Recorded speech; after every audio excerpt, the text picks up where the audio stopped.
Okei, lähdetään katsoa kumpi löytää paremmat Poutun tuotteet 10. Mä lähden monipuoliselle linjalle. Mä haluan saada vähän kaikkea. Mä vedän leikkele-haasteen.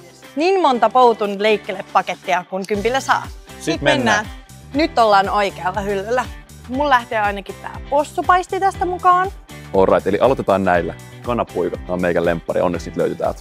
Sitten tällainen savupossupaisti. Kanalassut sopii kyllä ihan kaikkeen. Mitähän maku ottais? Tako kuulostaa hyvältä. Ja sitten tomaattibasilika. Huikeet. Joo, nyt on mennyt about 4,60, niin mitäs me saatais vielä? Voitais nappaa tää palvi kinkkuvalmiste.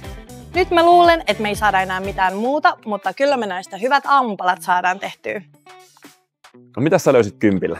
No mun lähti mukaan tällainen possupaisti, savupossupaisti ja palvikinkkuvalmiste. Entäs mitäs sun lähti mukaan? Mä näytän sulle. Mulla lähti pari pussia kanalastui, tako ja tomaattibasilikamakuu ja sitten vielä paneroituu kanapuikkoja. Aika hyvät löydöt. Todellakin. Kommentoi, mikä näistä on sun suosikkituote.